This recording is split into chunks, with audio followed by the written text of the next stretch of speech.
Hi guys, எல்லோருக்கும் வணக்கம். இன்னைக்கு நம்ம பார்க்க போறது என்னன்னா தேர்ட் ஐ ஆக்டிவேஷன். ரொம்ப சிம்பிளா நம்ம மூன்றாவது கண்ணை இயக்குறதுக்கான அற்புதமான ஒரு சின்ன யுக்தியை தான் இன்னைக்கு நம்ம பார்க்க போறோம். ஸோ அது என்னன்னா, தேர்ட் ஐ ஆக்டிவேஷன் உண்மையா சாத்தியமா அப்படின்னு கேட்டீங்கன்னா சாத்தியம்தான். அதுக்கு ரொம்ப பொறுமையா இருக்கணும். நம்முடைய புரிதல் ரொம்ப முக்கியம். புரிதல் சரியில்லைன்னா நம்மளால அதை சரியா புரிஞ்சுக்க முடியாது, ஆளுமை செய்ய முடியாது. இந்த தேர்ட் ஐ ஆக்டிவேஷன் பண்ணணும் அப்படின்னா சிம்பிள், ஒரே டெக்னிக். நம்முடைய ரெண்டு கண்களுக்குடைய மைய பகுதியிலிருந்து மூக்குடைய நுனி பகுதியை பார்க்கணும், அவ்வளவுதான். மூக்கு நுனி பகுதியை அப்படியே கவனிச்சுக்கிட்டே இருக்கணும், ரொம்ப நேரம் கவனிக்கணும். இப்படி கவனிக்கும் போது என்ன ஏற்படும்னா, நம்முடைய அந்த மூன்றாவது கண்ணுடைய அந்த சக்தி என்ன ஆகும்னா உடல்ல பரவ ஆரம்பிக்கும், மனம் ஒருநிலை ஆகும், அதனுடைய கவர்ச்சி தன்மையை அதிகப்படுத்த ஆரம்பிக்கும்.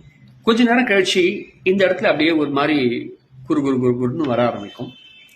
அப்ப இது உங்களுக்கு ஆக்டிவ் ஆகும். இதை நான் சொல்லல, லவோட்சோ என்கிற ஒரு ஞானி இதை சொல்றாரு.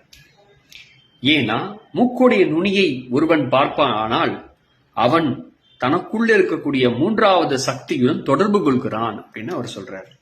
லவோட்சோ சொல்கிறார். லவோட்சோ என்பது மிகப்பெரிய ஒரு ஞானி. அவர் சொன்ன டிப்ஸை தான் உங்களுக்கு நான் சொல்லியிருக்கேன். மறக்காம ட்ரை பண்ணி பாருங்க.